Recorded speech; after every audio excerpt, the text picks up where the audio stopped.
You approach a diner with a large neon sign that says Midnight Burger. The building looks like it's straight out of 1950s infomercial. 1950s, okay. You enter the building for a job interview. Hello, I saw the looking for hire sign outside. I came up with a resume. Can I drop it by you guys?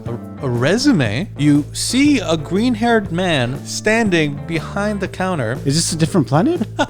No, it's me. Oh, it's you. You notice a jukebox playing some old tunes, the smell of burgers and fries in the air. You can feel the neon lights flickering outside, casting into the building. There's something off about this place. I saw the poster outside. You guys are looking for someone to hire. The man at the counter says, "Poster? I'll be right with you. Have a seat at one of the booths." I guess I'm not getting the job. Doesn't feel good. On the radio, you hear, "My name is Zebulon Mucklewain, here with my wife, Effie, doing my best to bring the holy to the holler." Seems like it's an old American Christian broadcast. You ignore it. It's probably nothing. 1950s diner. Is there going to be a creepy monsters that pretend to be angels invading that place? Well, we'll find out because today we're going to be playing Can You Survive Midnight Burger. What movie is this? It's not a movie. It's actually an audio story podcast. We've never made a Can You Survive on a podcast before. Oh, so it's a podcast you like. That's right. I do love podcasts, but the most of the things I listen to is about like food histories and stuff. What's this about? So there's like a whole genre of podcasts where it's like a TV show, but audio format. Oh. Let's see what kind of mystery this burger joint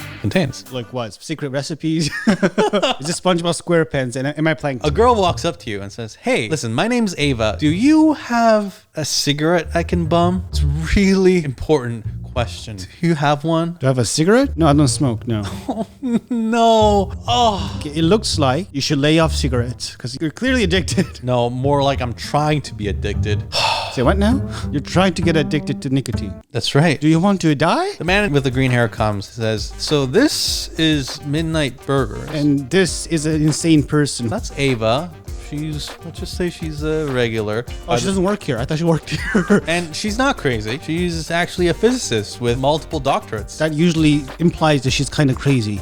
Okay, fair. So wait, hold on. So you saw an ad to come here? No, I saw a poster outside. You have a poster outside. What are you talking about? Wait, you didn't put the poster on? No, sorry. Yeah, management never really tells me these things. Who are you again? You're the owner here? Well, I have a lot of roles, but right now I'm kind of, I take your orders. I would like a job. Okay, tell me about yourself. I would like a job.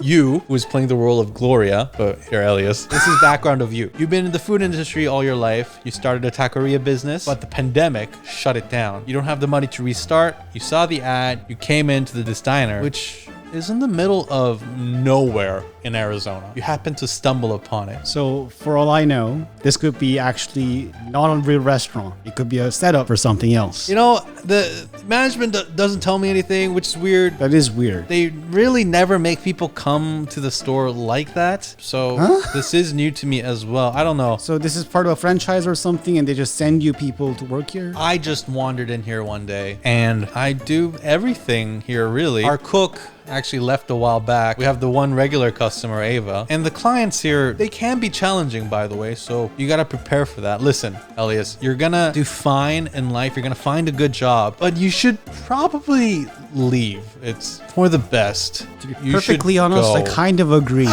You guys are sketchy as fuck.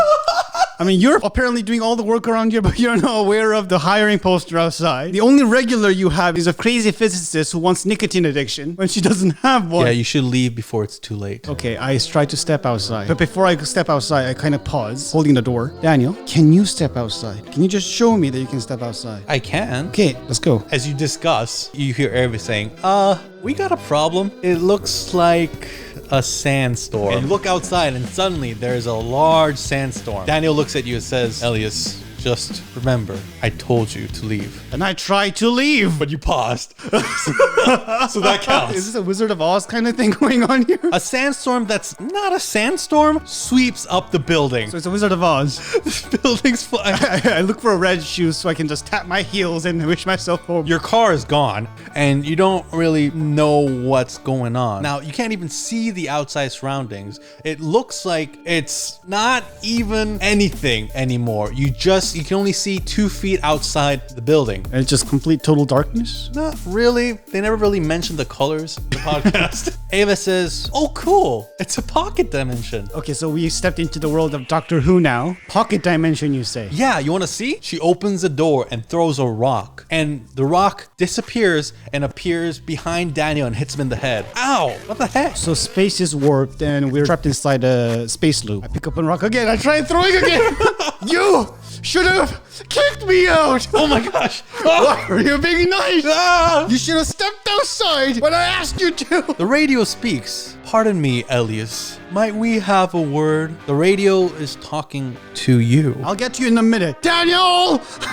You're not even freaked out about the radio talking to you? I mean, that's probably like the 5th craziest thing that's happening right now. You got me trapped in a pocket dimension. I told you! You should have left! I tried to leave. Elias, please. You have entered into a period of wandering, of search for meaning, and in that search you found a place of eternal. No, ignore that guy. How does time work in that pocket dimension? Dr. Ava, is the time frozen? Do we still age? Like, can we go back to our original time, or are we going to space travel somehow? The podcast does not talk about that, so I'm going to dodge the question by introducing a new character. Is this a TARDIS without a shell? All we have to do is find a blue box, fit this pocket dimension inside, and we got ourselves a TARDIS. All of a sudden, you see another person jump inside the diner, and he's like, whew, I am so glad I'm back. No, this is too much. Shut up, sit over there. I'm going to figure this out first, and I'll get to you later. Daniel says, Leaf, welcome back.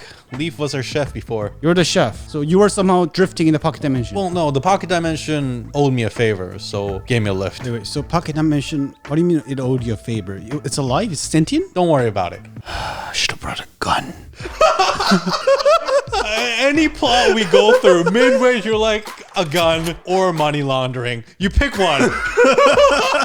Leaf, what are you doing here? Said Daniel. What is that thing outside? Leaf says, it's a transdimensional haboob. It was chasing me, so I'm hiding from it. Transdimensional haboob. It's like a large dust storm, but instead of a dust, it's antimatter, and instead of being a few miles long, it's the size of a nebula. And instead of being in a weather occurrence, it's a sentient super being. So sentient super being composed of antimatter is surrounding us. How is this restaurant holding? Elias, just sit down for 2 minutes. I'll explain what's going on later. Leaf, fix this. Then Leaf says, okay, we'll just go back in time and we'll be able to throw it off its scent. No problem. Give me a recipe. I'm gonna cook some stuff in the kitchen so we can go back in time. What is happening? So you cook stuff. It somehow makes us time travel. Yeah. What the hell are you cooking? As you wander, the diner zaps back to Arizona. Everything outside is going backwards. You see your car, you see yourself getting in the car, and you see the car drive backward, away and away. That's me, but I'm still here. Yeah. You just created a doppelganger of me. Ava sits down next to you. You freaking out yet? Okay, so you're the physicist. Explain in general. I don't even know what to ask at this point. All right, I'll tell you. I would have told you right away if you had a smoke on you, but I'll tell you now. You made me go through pocket dimension, time rewind, and doppelganger production because I couldn't give you a cigarette. Ava says, all I wanted to be was a scientist. Ever since I was a kid, I kept on getting doctorates. I would write papers, learning about the universe. The more I learned about the universe, it's kind of a bummer. Bummer. Yeah, the universe is a bummer. It just decays. But I had a problem. Somewhere in my equations on my walls, it kept on pointing towards something deep in the universe that wasn't decaying. The wasteland of Arizona? The constant. And that constant, when I looked for it, I found myself in a diner. So how did you track this constant? It's supposed to be like a super complex physics event. Ava, did you even properly explain to him what's going on? Yeah, I told him about the science. No, that doesn't help us at all, says Daniel. Ava doesn't like talking about this next part because it's theoretical. But you're a physicist. The old saying is that the only constant is change. But this place is an exception to that rule. And every night at 6 p.m. when I unlock these doors, we are somewhere. It could be a different time, different timeline, different part of the universe. And sometimes it's 1 hour outside of Phoenix. And we believe that wherever we arrive, there's someone or something that needs us. A diner, a place where you can come in and have a burger and be at peace. Screw that, I didn't get a burger. I was asked for a cigarette butt. We don't know why here, but clearly we were here because of you. No, I found you because you guys are in the middle of nowhere, Arizona. But you're saying you found us. This restaurant found me. Yeah, I mean, we don't specifically find you. The diner around you. So you have no control over this. Nope. So this diner is somehow operates on a certain program, or is it sentient? I don't know, but every night we close and open the door again, and we're somewhere where someone needs us. Okay, I need to test something. I open the door and take a half step outside. What happens? Well, right now we were going back in time, but to help you out,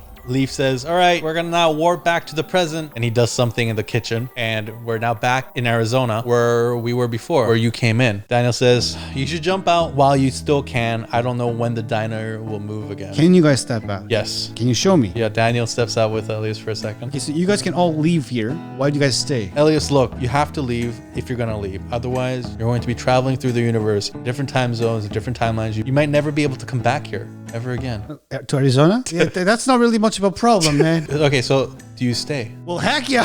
All right. Yeah, if I figure out how to control this event and somehow contain it into a device, I become the first Time Lord on Earth. There's actually a whole story behind that one as well. Why Earth isn't advancing in technologically. Why Earth is not advancing technologically. Yeah, but those are stories that'll unravel if you watch The Midnight Burger. Look, Well, I know... How's the food situation? Are they even eating? Do they need to eat? Well, funny thing, Earth food is the most popular type of food in the galaxy. Because everyone else in the galaxy does not eat for enjoyment. So eating dirty, oily burgers from Earth is like this obsession of like exotic feeling. So a lot of aliens come to Earth just for the food. Dude, I know why that restaurant chose me. I'm a huge junkie when it comes to history of food. I know so many recipes and so many stories about food. There you go. The restaurant chose me because you guys are getting kind of dull. Clearly. It needs a new story. It's a new season. So I'm really obsessed with the show. A lot of the dialogue we just had is from the first episode. Okay. Go watch it because I missed a lot of it. Okay. I've summarized a lot of the dialogue. It's very rich. And the voice actors are way more than I can ever do. It's not sponsored. That would be nice though. And this is not a good video idea. It's not taking a popular subject, so it won't get the algorithm. So it's basically you trying to live your fantasy. This is from my heart. Midnight Burger, a diner that appears at the edge of the universe, serving up strange and interesting customers from all walks of life. We open at 6. Oh, just saying that makes me like, oh, I'm so excited.